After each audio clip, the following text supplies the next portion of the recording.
धम्मपद वर्ग नंबर 9 गाथा नंबर 11 विभिन्न गति मणिकार कुलुपग तिस थेर की कथा स्थान जेठवन। एक समय एक अरहत एक नगीनों की घड़ाई पॉलिश करने वाले मणिकार के यहाँ भिखाटन हेतु जाता है। वह मणिकार और उसकी पत्नी उसकी आवभगत करते हैं। मणिकार मांस के टुकड़ों को इधर उधर रख रहा होता है। उसी समय कौशल राज प्रसन्न आदि के सिपाही वहां आते हैं और मणिकार को एक लाल मणि रूबी सौंपते हैं और यह कहते हैं कि इसे तराश कर पॉलिश करके राजा को वापस करनी है। मणिकार उस लाल मणि को अपने हाथ में लेता है और उसको एक मेज पर रख देता है। उसके हाथों में रक्त लगा होता है, अतः रूबी पर भी रक्त लग जाता है। वह अपने हाथ धोने हेतु अंदर चला जाता है। इसी समय एक सारस उधर जाता है। वह पक्षी उस लाल मणि को मांस का टुकड़ा समझकर निगल जाता है। मणिकार हाथ धोकर वापस आता है। वह उस मणि को वहां नहीं पाकर अपने पुत्रों और पत्नियों से पूछता भी है। इस बारे में सभी अपनी अनभिज्ञता जाहिर करते हैं। तब उसने उस भिक्खु को भी पूछा। थेर ने बताया कि उसने उस रूबी को नहीं लिया है, परंतु मणिकार को विश्वास नहीं होता और वह उस थेर पर शक कर बैठता है, निश्चय कर बैठता है। घर में उनके अलावा और कोई नहीं था।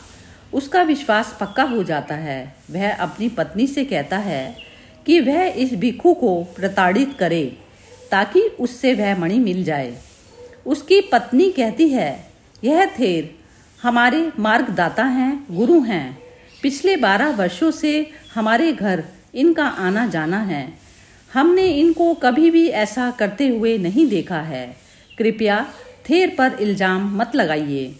उससे तो यही बेहतर होगा कि हम राजा के दंड को स्वीकार करें। थेर पर इल्जाम लगाने का कोई फायदा नहीं है। मणिकार ने पत्नी की भी बात अनसुनी कर दी और झटपट घर में गया और एक रस्सी और लाठी लेकर आया। उसने थेर को रस्सी से बांध दिया और लाठी से पीटने लगा। वह थेर से चोरी कबूल करवाना चाहता था, परंतु थेर ने चोरी की ही नहीं तो वह क्या बताता। वह अपनी निर्दोषता बताता, परंतु मणिकार का गुस्सा इस पर और तेज हो जाता। वह उसको पीटता ही रहा। पीटते पीटते थेर को उसने अधमरा कर दिया। थेर के नाक, मुंह, कान से खून बहने लगा। सारस, वह पक्षी जिसने मणि को निगला था, टपकते खून को देखकर उसे खाने के लिए उधर आ गया। मणिकार गुस्से में भरा हुआ था। उसने उस पक्षी को जोर से लात मारी। बेचारा पक्षी यह असहनीय वार सहन ना कर सका और वहीं ढेर हो गया, मर गया। थेर यह सब देख रहा था। उसने उस मणिकार को कहा, अरे उस पक्षी को देखो, वह जिंदा है या मर गया। मणिकार तमतमाता हुआ बोला, तुम भी इस पक्षी की तरह ही मारे जाओगे। थेर को विश्वास हो गया कि सारस मर चुका है। वह बोला, उपासक, याद आया, लगता है सारस ने मणि को निगल लिया था। मणिकार ने उस पक्षी को झट से काटा, उसके पेट को चीरा तो उसमें वह मणि मिल गई। वह बहुत शर्मिंदा हुआ और भयभीत होकर कांपने लगा। उसको अपनी गलती का एहसास हुआ। वह थेर के आगे गिड़गिड़ाया, अनुनय विनती की। थेर ने उसे माफ कर दिया। वे बोले, उपासक, यह दोष ना तेरा है ना ही मेरा है, यह तो हमारे कर्मों का फेर है। हमारे पुराने अकुशल कर्मों का पाप है। यही हमारा संसार के प्रति ऋण है। मेरी तुम्हारे प्रति कोई बुरी भावना नहीं है।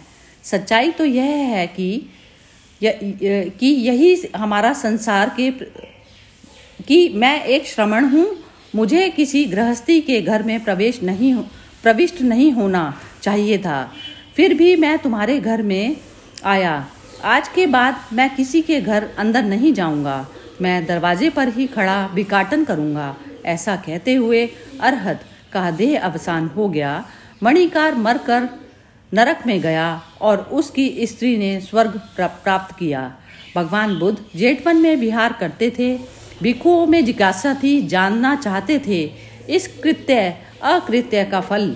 भगवान ने बताया, भिक्षुओं, कुछ लोग गर्भ में उत्पन्न होते हैं, पाप कर्मा निर्य में गिरते हैं, पुण्य कर्म करने वालों की सुगति होती है और वासनाओं से शून्य चित्त वाले वीतरागी निर्वाण को प्राप्त होते हैं। वह भिक्षु अरहत था, उसका परिनिर्वाण हुआ। भगवान ने यह गाथा कही, गभ ममय के उपजंती निर्यम पाप कंपिनो सग्गम सुगतिनो यंती परिनिबंती अनासवा। कोई गर्भ में उत्पन्न होते हैं, कोई पाप कर्म करने वाले नरक में जाते हैं, कोई सुगति वाले स्वर्ग को जाते हैं और कोई अनासत्रव क्षीणाश्रव परिनिर्वाण को प्राप्त होते हैं। मुझे ऐसे लगा इसमें जैसे मैंने लास्ट का पूरा, हाँ, मगर इसमें ये था कि जैसे वो उसने जो मणिकरण था उसने उस पे शक किया, अपने साधु पे, संत पे, भिक्षु पे उसने शक किया, जबकि उसने वो लिया था। तो भिक्षु उनके घर पे रहते थे इतने साल से, तो भी उसको यकीन नहीं हुआ। उसकी वाइफ में भी, मतलब वो अंदर से भी दुष्ट ही था, ताकि तगी उसने मतलब इस तरह से किया जो भी उसने किया भिक्षु को। तो ऐसे लोगों की वो बोल रहे हैं कि फिर वो सदगति नहीं होती। मतलब जो ईश्वर के लोगों को भी सताता है। और फिर भिक्षु को भी समझ आ गया कि भाई जो संसार का लोग हैं, अब उसने तो सब त्याग दिया, फिर भी वो उनके घर में आता था, उनकी सब कुछ स्वागत मतलब एक्सेप्ट करता था। उसको भी समझ आ गई कि भाई मैं बाहर से ही ठीक हूँ, उससे भी मतलब कोई भी किसी को किसी भी वक्त नकार सकता है, ये वाली बात है अपना। तो उसको भी समझ आ गई कि नहीं भाई, मतलब मैं बाहर से ही ठीक हूँ, मुझे भी उनके संसार में क्यों घुसना है। और फिर बाद में उन्होंने बोला कि वो चलो वो नरक गया, उसकी वाइफ क्योंकि वो सद्बुद्धि की थी तो वो स्वर्ग चली गई, वो ठीक है। बट मुझे तो इतना ही लगा। हाँ, नहीं ठीक है, एसेंस तो ठीक ही बताया जी। इसमें वो जो एक वो है ना, राजा परीक्षित का भी जब वो मुकुट पहन लेता है तो उसकी बुद्धि खराब हो जाती है, तो वो सांप वो कर देता है। ये स्टोरी मेरे को उसी हिसाब से लगती है। अभी जब एक मिनट जरा दोबारा बताना, क्या बोला? वो राजा परीक्षित था ना, जब वो मुकुट पहनते हैं तो फिर उसकी वो माइंड उसकी ठीक नहीं रहता, तो वो सांप ऋषि के गले में डाल देते हैं। उसी हिसाब से भी जो होनी होती है, जैसे इनकी भी मतलब इस स्टोरी में भी जैसे उनकी बुद्धि मतलब गड़बड़ हुई, तो फिर उन्होंने ऐसा फिर करा, फिर उनको बाद में पछतावा हुआ कि ओहो मैं ऐसा कैसे कर दिया मैंने। हाँ, तो इसमें तो इस स्टोरी में तो उसको पछतावा नहीं हुआ था इसको। अच्छा, पछतावा हुआ था क्या इसको? हुआ था। अच्छा, हुआ था। अच्छा, मैंने सुना नहीं ध्यान से। अच्छा, ठीक। हाँ, कि जब वो मतलब वो मन उसमें से निकली है उसको काट के, तो फिर उसको फील हुआ कि, और उसकी पिटाई भी करी, फिर उसको बाद में पछतावा हुआ। मतलब भी जो होना होता है वही, मतलब तब वो बुद्धि फिसल जाती है जब कुछ ऐसा कुछ होना होता है, अच्छा बुरा जो भी कुछ होना होता है, मतलब वो होके रहता है तो बुद्धि उस हिसाब से करवा लेती है इंसान से। अच्छा, ये तो हो गया जैसे बुद्धि करा लेती है। अब मैं थोड़ा सा क्वेश्चन आंसर इस तरीके से इसलिए कर रही हूँ ये कि एक तो ना जैसे प्री डेस्टिन्ड वो करके एक मनुष्य की अप्रोच लाइफ के टुवर्ड्स ऐसा होता है कि प्री डेस्टिन्ड है, सब कुछ प्री डेस्टिन्ड है कि जैसा जो हमारी नियति में लिखा है वैसा ही होगी। लेकिन नियति हमेशा नियत से निर्धारित होती है, लेकिन करंट वाला मूवमेंट आपके हाथ में होता है ना। हाँ, करंट वाला मूवमेंट आपके हाथ में होता है। अब उस पे आप डेस्टिनी पे डालोगे, तो डेस्टिनी पे डालोगे तो वो तो फिर वही जन्म मृत्यु का चक्र में फंसे ही रहोगे ना। तो हमारा फिर ये पढ़ने का भी कोई फायदा नहीं है। तो पढ़ने का फायदा हमारे को है तो हम क्या करेंगे फिर? इसमें क्या करना चाहिए हमें? बताओ जरा, क्या करना चाहिए हमें? तो हमें हम जो ये पढ़ते हैं 15 मिनट आधा घंटा हम लगाते हैं, इस चीज़ का हमारे अब डे टू डे रूटीन में यदि इस चीज़ का ज्ञान का कोई फायदा नहीं, हम प्री डेस्टिन्ड के हिसाब से ही चलते रहेंगे तो फिर नहीं। हाँ, कैसे क्या क्या क्या होना चाहिए? तो हमें मतलब हर क्षण वॉच करना है कि हमारा मन किधर को जा रहा है, वहां से उसको वहां से हटा के वापिस सेंटर में लेके आना है। तो ये पढ़ने का ये फायदा है। हाँ। पहले हमें कर्म करते समय होश नहीं रहता था। हाँ। पढ़ने से हमें अगर मतलब कई बार गड़बड़ भी हो जाती है, लेकिन फिर थोड़ी टाइम में होश आ जाता है कि ये हुआ तो आगे से मतलब ऐसे ना हो। हाँ, तो अपने आप को संभालना हुआ ना, तो संभालते हुए फिर आपका एक्शन वैसा नहीं होगा ना जैसे पहले आप करते आए थे। डेस्टिनी के हिसाब से आपके सामने चीजें आएंगी, सब कुछ आएंगी, कर्म का सेटलमेंट भी होगा, सब कुछ होगा सब कुछ वही का वही होगा। लेकिन अभी जो आपकी जो अप्रोच जो बदल जाती है, बदलने से फिर आपका जो है ना, और आप नहीं बनाते हैं वो कर्म का जो कुजाल बनता है ना, कुचक्र कहते हैं उसको, कुचक्र नहीं बनता।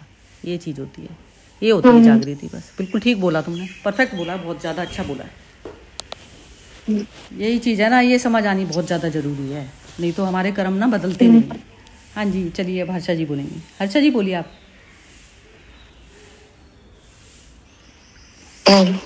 वही है कि स्टोरी में कर्म कांड का पूरा जैसे अपने को समझा दिया कि पूर्व जन्म का भी जो भी हमारे होते हैं ना वीकनेसेस, उसका हम लोग को परिणाम भोगना ही पड़ता है।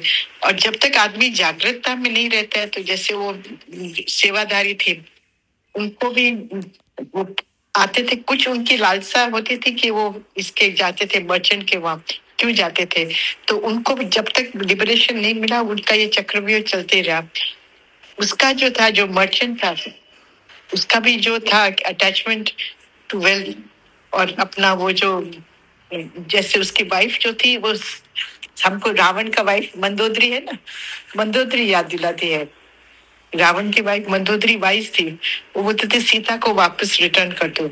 ये बोलती थी कि हम लोग परिणाम भोगव लेंगे जो भी है इसका, जो हम लोग ने वो क्या है। पर जब रावण, उसका अंदर भी एक राक्षसी होगा, वो जो बिजनेसमैन गया था, तो वो सुना नहीं उसका, और उसने बहुत मैंने उसको जो भिक्षु था उसको भी बहुत परेशान किया, और उसको भी मारा, वो जो पक्षी को भी। तो ये जो होता है, ये जो हमारे आवेश में हम लोग जब भी आते हैं, तो हमारे संस्कार तो हमें चलाते ही है। यदि हम अवेकन हो जाते हैं ना, तो हम लोग का ये जो पूर्व गति होता है ना, उसको भी हम कंट्रोल में ले आ सकते हैं फॉर श्योर। वो कुछ न कुछ कृपा होती है कि जो हमें बच जाते हैं। तो कभी कभी ऐसा होता है कि हमें जागरूक अवस्था में यदि रहेंगे तो वो हमारी प्रोटेक्शन है, क्योंकि हमारे संस्कार एक तरफ हमें चलाते, पर हमारे जो ज्ञान जो हमें चलाएंगे ना, वो हमारी जिंदगी की राह को बदल देगी। तो ये पावर फ्री विल का बहुत इसमें सूक्ष्म रीत से इसका वो जो है एक्सप्लेनेशन क्या है कि फ्री विल बहुत एक्टिव है यदि हम अपने पूर्व संस्कार को भी मैंने हमारे ऊपर हावी नहीं होने देंगे।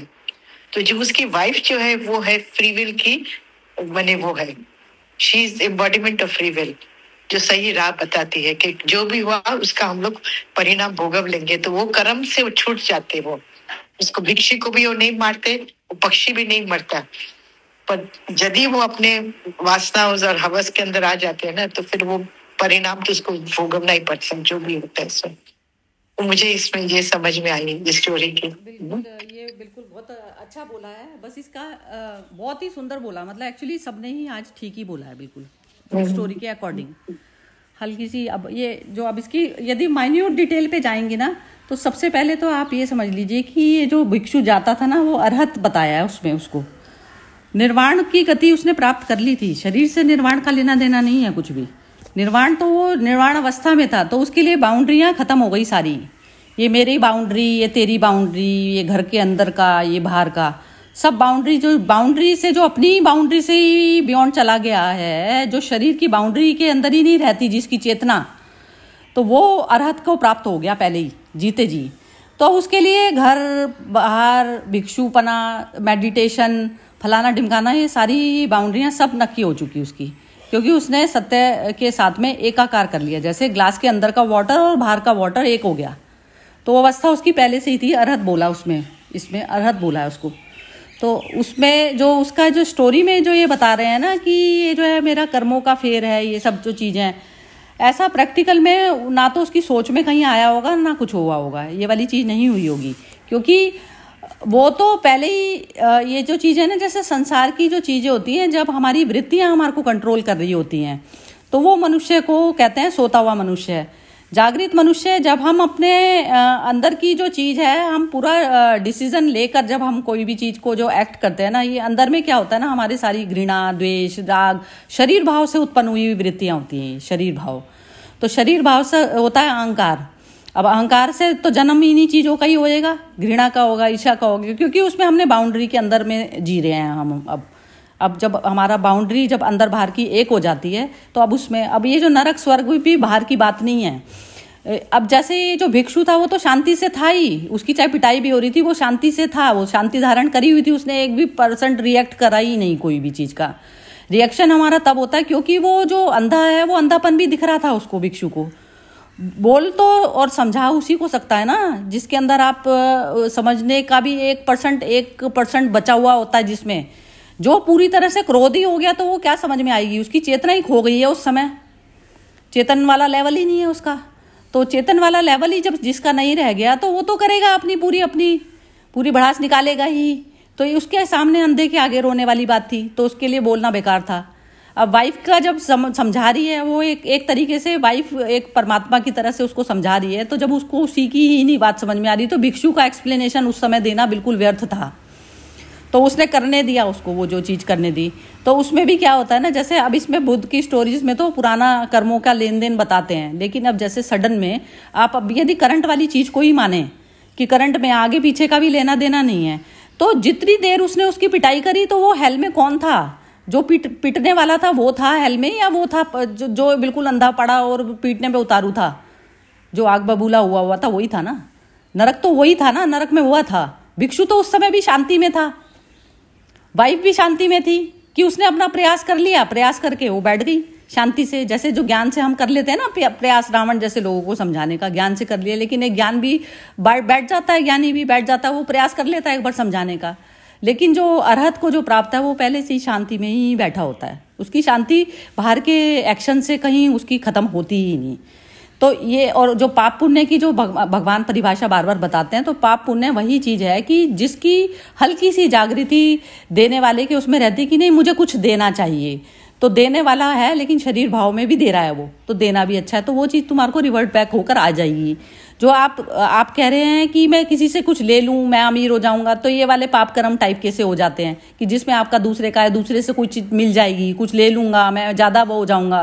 तो ये वाले सारे जो हाइपोथेटिकली जो सोच होती है वो एंड में क्या होती है, रिजल्ट जो भी दिया है या लिया है वो सब चीज़ें हमें रिटर्न करनी ही है, अर्थ की है, वो हमारी है नहीं कुछ भी। तो ये अवस्था जो है मनुष्य की, जब वो देखने की पोजीशन में जाता है तो ये पाप पुण्य वाली ये चीज़ें उसको दिखाई देती हैं। पाप पुण्य दोनों ही शरीर भाव से निर्मित होते हैं, शरीर भाव से निर्मित होते हैं। एक तो देने की टेंडेंसी होती है और एक लेने की टेंडेंसी होती है। तो पाप तो हो गया लेना, और देना हो गया पुण्य वाली कैटेगरी, लेकिन कैटेगरी दोनों ही अहंकार से पैदा हुई हैं। अरहत में वह प्राप्त हो जाता है जो जिसकी बाउंड्रियाँ सारी खत्म हो गई, बाउंड्री खत्म हो गई, एक का ही जो सारा जो जिसकी चेतना ने पूरा इतना विशालता प्राप्त कर ली, तो वो उसके लिए कोई पराया ही नहीं है। वो कर रहा है, वो गुस्सा कर रहा है, कर लेगा अपना, गुस्सा करके शांत हो जाएगा। तो शांति वाली स्टेज जो है उसकी कभी खोती नहीं है। होगा हर्ट होगा, शरीर में चोट भी लगेगी, मरा भी वो बेचारा, वो मरा भी, लेकिन बेचारा वो नहीं था, बेचारा वो था जो मार रहा था, क्योंकि जन्म के कुचक्र में तो वही फंसा रहा ना, बेचारा वो है। तो बुद्धों की करुणा यहाँ तक जाती है। हाँ जी, चलिए अब नीलम जी बोलेंगी। कैसे कृष्णा? हाँ जी। और कोई नहीं, सबका हो गया? हाँ जी सबका हो गया। अच्छा, इसका सार तो यही है कि अवेयर होके रहिए हर पल, और हर स्टेप सोच समझ के करिए, विवेक बुद्धि लगा के करिए। नहीं तो फिर वो मणिकार की तरह बाद में पछताना पड़ेगा आपको, और फिर उसी जन्म मरण के चक्कर में आपको फिर पढ़ना पड़ेगा। इसका मणिकार को पढ़ना पड़ा ना, अपनी उसने सोच समझ के नहीं करा, थोड़ी देर बाद सोचता है या उससे बात करता तो मणि की बात उसको याद आ जाती, तो सोल्यूशन निकल जाती, सारी पहले ही निकल जाती। तो विवेक बुद्धि से चल के अवेयर होके हमको अपना निश्चल मन से शुद्ध कर्म करने हैं। और प्रारब्ध की मेरे को जहाँ तक मेरा विश्वास है, ये जो हमारा प्रारब्ध होता है वो हमें मिलता है, परंतु अपनी साधना और सत्संग और सेवा करके हम उसके बोझ को थोड़ा हल्का कर सकते हैं, ये मुझे लगता है। इसके ऊपर मैं सबकी टिप्पणी चाहूंगी। जय श्री कृष्ण। नहीं, ये ना ऐसा होता है ना, मेरा तो ये है कि जो मनुष्य जगने में वह हो गया जिसको पता चल गया मैं चेतना हूँ, जगने वाली अवस्था आ गई, तो उसके लिए तो प्रारब्ध और आगे फ्यूचर वो सब चीज़ें एग्जिस्ट ही नहीं करती ना। जो शरीर भाव वाले जो पकड़े हुए बैठे हैं चीज़ों को, तो वो है ना। अब जैसे ही जो एक बुद्ध की भी यात्रा चली, जिसने शरीर धारण करा हुआ है, खाना लेने वो भी जा रहा है बाहर, अपने शरीर को पालन पोषण करने के लिए लकड़ी भी काट रहा है, खाना भी बना रहा है। उसको जंगल में कोई खा भी सकता है, पकड़ के कुछ भी कर सकता है, उसको नहीं भी मिल सकता, खाना जरूरी नहीं है, कुछ चोट वोट भी लग सकती है। ये सब चीज़ें उसको पता होती हैं, ये सारी चीज़ें कि ये मैं निकला हूँ इस चीज़ के लिए, और ये सब चीज़ें घटनाएं मेरे साथ घट सकती हैं, ये चीज़ पता होती है। पहले भी श्योरिटी में होता है, वो चलते हुए में भी श्योरिटी में होता है, और इसमें भी होता है। तो शरीर के ऊपर जो भी कुछ हरकत होने वाली है या इन फ्यूचर में जो होगी, तो वो उससे डरता नहीं है। अरहत की प्राप्ति वाले के इस तरीके के लक्षण होते हैं, वो हमेशा उसकी शांति को कोई छीन नहीं पाता। उसको पता है फिजिकल लिए है तो उसमें कोई बीमारी भी आ सकती है, कुछ भी आ सकता है, तो वो ना घबराएगा, वो उसका इलाज भी करेगा, सब कुछ करेगा। कोई वैसी बीमारी हो गई जो लाइलाज बीमारी है, वो भी उसमें भी उसको पता होगा शरीर लिया है तो इसमें कुछ भी हो सकती है, चीज़ कुछ भी घटना कर सकती है। तो इसलिए अननोन का जो उसको वो है, वो अननोन में पहले ही वो अननोन के प्रति श्योर है कि कुछ भी होगा वो बॉडी लेवल पर होना ही है ना, उसको बचाकर भी करने के भी कुछ भी मैटर नहीं है।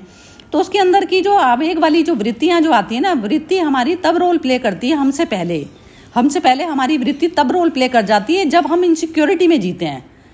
जैसे सामने से कोई आ जाएगा और मेरे को लूट लेगा, फलाना कर लेगा, डिमकाना कर लेगा, तो ये जो चीज़ें होती हैं, तो ये उनके साथ में घटनाएं घटती भी ज़्यादा हैं, और वो जो है सूझबूझ करके वो उसका सोल्यूशन भी नहीं निकाल पाते। और जो शांति में जो बैठा ही है हर वक्त, उसको पता ही है, अननोन का फैक्टर उसको पता ही है कि हो सकती है ये चीज़।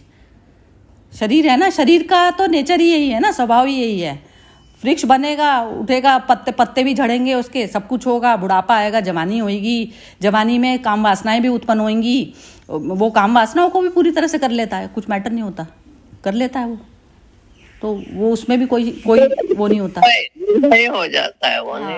ये निर्भय हो जाता है, ये अवस्था जो है एक उसकी और का सुनते हैं।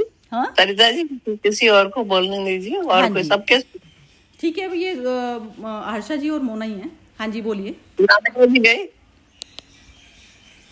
अनामिका जी है? नहीं, अनामिका नहीं है अच्छा, आज, नहीं है आज, अनामिका भी नहीं है, और कौन आता है, बस हम लोग ही होते हैं सारे। विम्मी होती है, विम्मी और अनामिका दोनों ही नहीं है। जी बोलो हर्षा जी, आप बोलिए। हाँ, अभी जो हम लोग श्री अरविंदो के सावित्री में जो स्टोरी है सावित्री का, कि उसने सत्यवान को पसंद किया क्योंकि मालूम था कि वो 1 साल में जाने वाले हैं। तो जो डायलॉग जो है नारद का और क्वीन मदर का, जो बोलते हैं ना, जो डायलॉग जो है दोनों का, तो उसमें नारद उसकी माँ को बोलती है कि भाई आपका जो फेट है, the way of fate and pain, ये कोई ऊपर इससे छुटकारा नहीं पाया है, यहाँ एक चीज हम कर सकते हैं, यू नो। तो उसमें 2 लाइन बहुत ब्यूटीफुल है जो हमेशा हम लोग याद करते हैं। वो है, नारद उसको बोलते हैं, make of the daily way a pilgrimage, for through small joys and Greaves thou movest towards God. Then is a life a tranquil pilgrimage. Each year a mile upon the heavenly way, each dawn opens into a larger light. तो जब हमारे जो प्रेरणा जो हमें होती है ना, कि भाई कभी कभी डाउन हो जाते हैं हमारे लाइफ फोर्स, कभी हमारी मानसिक स्थिति कभी थोड़ा लो होती है, कभी कुछ कारण से हम लोग मूड में नहीं रहते हैं ना, तो ये जो है ना, ये मुझे हमेशा ये लाइंस बहुत इंस्पायर करती है। तो आज मुझे ये डायलॉग याद आ गया। और उसमें पूरा शर्मिंदा ने ये पूरा जो डील किया है, पूरा question why we are suffering, आज का तारीख में जो सफरिंग से हम लोग आगे कर्म नहीं बना, ये सफरिंग भोगवते भोगवते, उसका भी उन्होंने जानकारी दी है। तो चैलेंजेस तो आएंगे लाइफ में, किसको नहीं आएगा, बट वो चैलेंजेस में हम लोग जॉयफुली एक्सेप्ट करेंगे as God's way of opportunity to grow, तो हम लोग आगे बढ़ सकते हैं। इसका ये स्टोरी में जो उसकी वाइफ थी वो जागृत पुरुष की अवस्था है, तो उसको वो चॉइस एकदम क्लियर दिखाई दिया। तो शी वेंट थ्रू दैट, वो यदि अपना कर्म भोग कर भी उसमें बहुत प्राप्ति कर लेती और ये बहुत दुष्कर्म से बच जाता। पर ये बहुत बिरला लोग में ये होता है, सबके अंदर इतनी विल पावर और जागृति नहीं आती है, जब समय आता है तभी। तो ये मुझे शेयर करने थे कि ये बहुत सुंदर, जैसे आज का स्टोरी है, बहुत डीप है और इसमें कई पर्सनालिटी से हम लोग के गुण ग्राही हम लोग बन सकते हैं ऐसे। अच्छा, ये जैसे हम जो कर्म की जो जर्नी जो बोलते हैं हर्षा जी कि हम ये भोग लेते हैं, ये सब करते हैं, तो भोगता कौन है? भोगता तो देखो अज्ञानता में ही भोगता है। जब आदमी अज्ञानता में वही भोगवने का करता है, जो जागृत होता है उसको कुछ नहीं। हाँ। जैसे हमारे जो इंग्लिश टीचर थे, ही वाज यूके के थे, वो बाइसिकल में आते थे, बरसों तक पढ़ाते थे। तो उसको when he was diagnosed with stomach cancer no, उसको एक लकीर नहीं, बोलते माँ का अच्छा है, जैसे माँ ने पीड़ा दी माँ ही हमको संभालेगी, मुझे कुछ ट्रीटमेंट नहीं करना है, because he was 82 also age wise you know. But इतना समर्पण भावना था कि टिल द लास्ट डे वो साइकिल फिर करे गए, क्लास में गए और फिर बोले अभी बस, अभी हम थक गए हैं, अभी मुझे घर ले चलो, और शांति से चले गए। तो ये जो बोलते ना कि जो कैंसर भी उनको आया तो वो किस तरह से भोगव लिया अपना ईश्वरीय इच्छा, और कुछ टेंशन नहीं, कुछ नहीं, लास्ट मिनट तक सोते सोते भी सबका नोटबुक्स चेक करेंगे, छेड़ने सुधी और आनंद में और खुशी से, ऐसे नहीं कि डिप्रेशन। इसमें ऐसा हुआ ना उनको कि वो मतलब पेन हुआ, सब कुछ हुआ, लेकिन भोगने वाला ही नहीं था मौजूद। हाँ, नहीं, उनको नहीं छुआ, भोगने वाला मौजूद ही नहीं था ना वहाँ, भोगने वाला ही नहीं था। हाँ, ये। और वो बोलते थे स्टूडेंट्स को, मेरा यही जॉय मेरा कि मैं आप लोग को पढ़ाऊं सिखाऊं, छिंदे गरीब सब छोड़ छाड़ कर यूके, इतना अच्छे व्यक्ति थे and from a very good family. But एक बोलते ना अगले भाव का जो कर्म होता है ना, तो ये लोग जैसे वो आते हैं अपना पूर्णता करने के लिए, उनको गुरु भी मिल जाता है, उनका खुद का भी राह मिल जाता है और उनका खुद का ही उद्देश्य इतना स्ट्रांग रहता है कि कोई हिला नहीं सकता है उनको। चलो मोना बोलो अब तुम। नहीं, अब तो नहीं कुछ बोल। ये समझ आई थी अभी जो हर्षा जी ने बोली थी भोगने वाली बात जो? हाँ जी, थोड़ी वो तो आई है समझ, लेकिन जैसे तुम्हें शरीर में फिजिकल में बहुत ज्यादा परेशानी आ रही है, तो फिजिकल में तो आ रही है परेशानी, अब उसमें भोगने वाला कौन है? तो भोगने वाला तो मैं ही हूँ, भोगने वाला शरीर भोग रहा है। हाँ, आत्मा और शरीर को अलग कर दो तो नहीं, शरीर तो शरीर भी नहीं भोगता नीलम जी। जैसे जो शरीर में, जैसे हाथ में दर्द है, हाथ तो नहीं कहता ना कि दर्द है मुझे, भोगता को इन्होंने हर्षा जी ने एग्जाम्पल दिया, उनका जो लेवल था कुछ और ही हो गया था, शरीर से ऊपर उठ गए थे, वो आनंद की उसमें आ गए थे। तो पर जो मेडिसिन वगैरह उन्होंने दी कि नहीं दी मुझे नहीं पता, पर जो शरीर में जो हुआ वो तो हुआ ही ना, शरीर को तो कष्ट होता ही है, बीमारी तो लगी ही ना उनको, बीमारी उन पर लेके गई, तो शरीर को अलग कर दिया उन्होंने महसूस नहीं किया वो, उसका ग्रज जो था शरीर का वो सब महसूस नहीं किया। वो मन ने नहीं किया, उन आत्मा के लेवल पे आ गए, आत्मा वाले लेवल पर वो चले गए। बिल्कुल ठीक कह रहे हैं आप। लेकिन वो जो मन था ना बीच में, वो मन भी आत्मा में मर्ज हो गया था उनका। हाँ, वो भी मर्ज, वो मर्ज हो गया, तो मन से भोगता है ना। जैसे अब कोई भी शरीर में परेशानी आती है, जैसे मोना कई बार काफी डरती है, तो वो शरीर में तो आई, लेकिन वो मन ज्यादा जबरदस्त पकड़ लेता है उस चीज को। हाँ, मन पकड़ता है। मन मैं पकड़ता अभी है ना। पहले वही बोला था कि मन वो करता है। हाँ, वो मन पकड़ता है, तो वो मन को जो है, मन को बार बार वो उसमें शांत कराना पड़ता है कि तू ये शरीर नहीं है। मन को तो मन हमारी वो है ना, और वो मन जितना ज्यादा पकड़े रखता है ना, तो वो शरीर में पेन महसूस भी उतना ही होता है हमें फिर। वो परमानंद ये बात तो है। मैं कह रही हूँ वो जो टीचर थे वो परमानंद की स्थिति में। हाँ, परमानंद की स्थिति में थे, बिल्कुल यही बात थी। यही है, यही वाला आनंद में जाना होता है बस सबको ही। इसके बिना वही मन को जब मतलब परमात्मा में लगा ले हो, तो फिर वो मतलब इतना फिर महसूस नहीं होता फिर। हाँ, यही है, यही बात है बिल्कुल। ये शरीर है कि शरीर में तो कुछ ना कुछ चलता रहेगा, इतना चलेगा ही। बाहर की सारी हवाओं का प्रभाव पड़ता है, पोल्यूशन है तो उसका भी पड़ता है, सब चीजों का पड़ता है फर्क। फिर वो हल्का हो जाता है दर्द। वो भूतों के भी शरीरों पे पड़ता है, सेम स्टोरी होती है उनके साथ भी, कोई अलग से चमत्कार नहीं होते उनके ऊपर भी। चमत्कार तो यही है कि बस आप मन से हट जाओ बस, या मन को शांति में ले आओ बस, यही होता है। मन पे ही काम करा जाता है बस। एक्सेप्टेंस आती वही है ना जब मन जीरो होता है। वही है चीज, वो जानने में आता ही तब है जब हम मन को जीरो करते हैं ना। जीरो करते ही वो हमारा सुप्रीम में प्रवेश हो जाता है। बिल्कुल यही है परमानंद जो बोला ना इन्होंने, नीलम जी ने। चलिए, बहुत सुंदर सेशन रहा, आज खत्म करते हैं आज का। तो कल अच्छा ये इनसे ही पूछ लेते हैं, ये हर्षा जी और नीलम जी, ये ना मोना वो चाह रही थी निर्वाण षटकम का एक्सप्लेनेशन, तो कल वो कर लें बुध की जगह, या आप लोग जैसा बोलते हैं वैसा कर लेंगे।